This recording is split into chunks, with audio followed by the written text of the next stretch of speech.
I don't know why this is, but lately, the last year or so, a couple of years, I've always loved the stars, but now when I look at them, I just get this strong sense of home.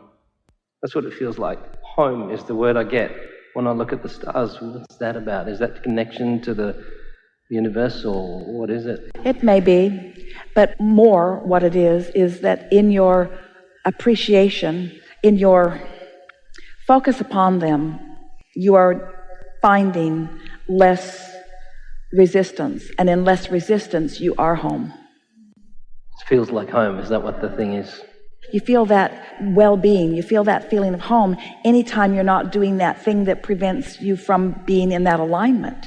So anything that is general enough in nature, you're looking out, you can't see any traffic problems, you can't see the politicians on any of those stars doing anything. You don't see any starving children. You're looking out. It is a general gaze that has no resistance in it. And any time that you are in a moment in time where you are focused outside of resistance, you are home. So that would be a tool when I'm feeling resistant to do that instead, so that all that resistance will remove. Anything that causes you to be more general in nature. Yeah. Focus on your breathing, close your eyes, listen to something, put your feet in the water if it feels warm and feels good to you. Anything that distracts you from the thought that is resistant in nature. The best analogy that we have for this, easiest for you to hear and accurate in every sense of the word, is that the home, as you are describing it, is in this place of pure positive energy. It's in this high vibration. It's being in the receptive mode. It's being there with the energy of who you really are. It's absence of any resistance between you and you. And so in the analogy that we're offering, let's say that it's a cork bobbing on the surface of the water. You can take that cork and hold it under the water, but when you let go of it, it's going to bob right back up. So unless you're doing something that is introducing resistance into the equation, you're going to be home. Unless you're doing something that is adding resistance to the equation, you're going to be in the receptive mode. General subject matter that causes the majority of you to be doing something that keeps you from being home is that you're observing some reality that you don't want. Or you're trying to defend some reality. Esther's noticed something recently about herself, and it's really worth talking to you about, because you may be noticing it about yourself as you are out here on this leading edge with Esther and with us. And that is, sometimes she will be in the receptive mode and she'll get a glimmer of something, a strong idea, an impulse about something. Call someone or do something in a specific way. Sometimes it's a decision, it's strong.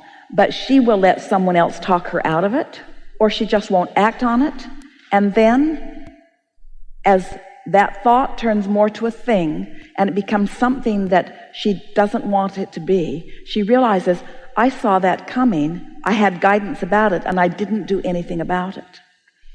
So, what that then evolves to, with Esther, and maybe with you too, is she finds herself wanting to defend that thought by holding the thought until that unwanted thing comes to fruition. Did you hear that? It's like, I thought that was going to happen, and it's almost like you make sure that it does happen because you wanted to be right. For example, someone isn't behaving very well, and you've decided that that's just who they are. You've decided that that's who they are. And so every time they be who you thought they were, even though you didn't want them to be that, you feel some sort of validation. It's like justifying. It's like trying to justify where you stand. So we want to say something to you that's very important for you to hear, and maybe it will feel like home to you as you feel it, as you hear it. Your inner being is only looking from where you are forward to what you've become vibrationally. Your inner being is never looking from where you are back to explain where you are. Ever.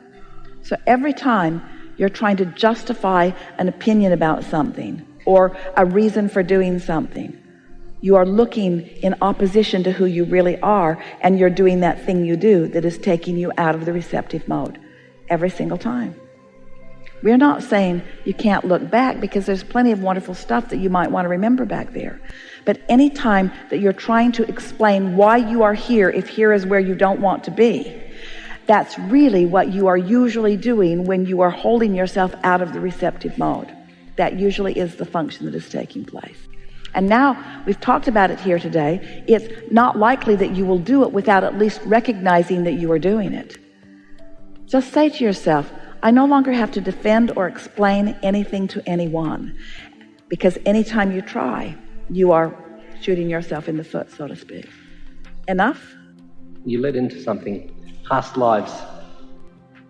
Can I ask one question about past lives? What's the value of them? Because I know you don't like talking about them. Well, we just said something to you really, really, really, really important. We said to you, your inner being is looking only at where you are forward. Understand? I'm referring to making the same mistakes, though. Not learning and making them again, so to avoid that. Well, there are people who say that if you don't look at the past and examine it fully, then you will repeat the mistakes. But the opposite of that is true. It's looking there that causes you to hold yourself there. And don't you think that's a wonderful thing? Everything that we're talking about here today is about just accepting where you are as something wonderful, and then let the dreams and desires that have been born out of this receive your undivided attention, so that you will then romp forward in this really wonderful, good feeling experience, as compared to trying to explain how you got here, which may or may not be as good as you want it to be, by explaining what happened to get you there. And so, don't you think that it is curious that when you got here, you didn't remember any of that? And don't you think that if it had been something that would have been beneficial, that you would have remembered it? So does that mean that your inner being is not looking back at any of that? Yes, that's what that means. Your inner being is not looking at your past lives, because they are irrelevant, because you were born as the culmination of all that you garnered from all of that. So it has been used. It's used to get to where we are now. The past has served its purpose. And we want to say to you that even what you call the present has also. What you call the present conditional life, it served its purpose. The juice is all in the emotion between where you are and where you are wanting to be. Let us say it again. Everything that you want, no matter what it is, a material object, a pile of money, a state of being, a relationship with someone, a circumstance, an event, every single thing you want is because you believe you will feel better in the having of it. This is the sweet spot from where you are looking forward. And so, of course, everything that you have lived has caused you to be this. An example that may bring this into greater clarity for you is a man was complaining, beyond complaining, he was truly distraught about having lost his fortune, talking to us. And he explained that he was this many years old, and it had taken him, from his point of view, all that time to amass that fortune, and now it was gone. And he just could not imagine having enough time left in life to get it back or to ever feel prosperous or good again.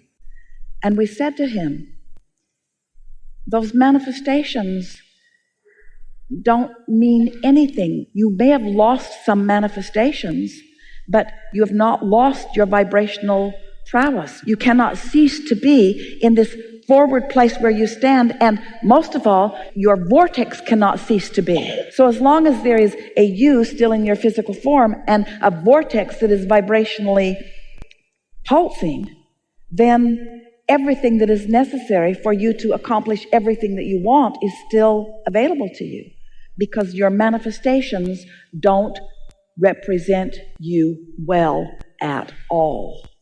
That's what they needed to hear, right? Your current manifestations are not representing you well at all. They are paltry, puny representation of the small amount of well-being that you have allowed yourself to eke out. Thank you. Your vortex is where it's at. Another girl said to us, I've traveled from New York to California, and in the process, someone broke into my car and stole my art portfolio. She was going to Hollywood so that she could paint. And she said, now I have nothing to show them. And we said, And we want each of you to hear it because we mean it emphatically for you too.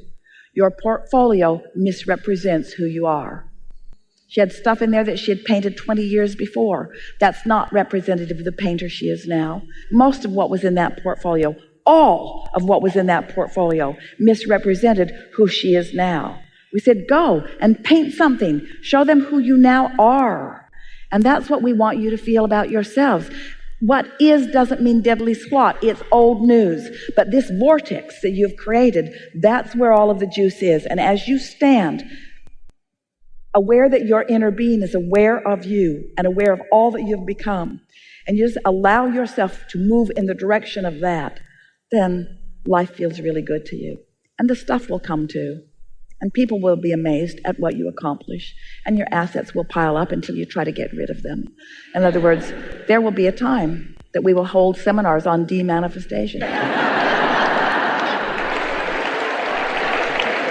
How to let loose of all this stuff. You're going to get so good at it that anything that you say, there it is, there it is, there it is, there it is, there it is, there it is, there it is, there it is.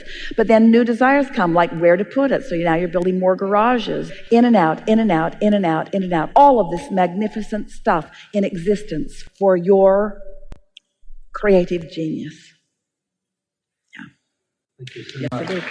Yes, it is.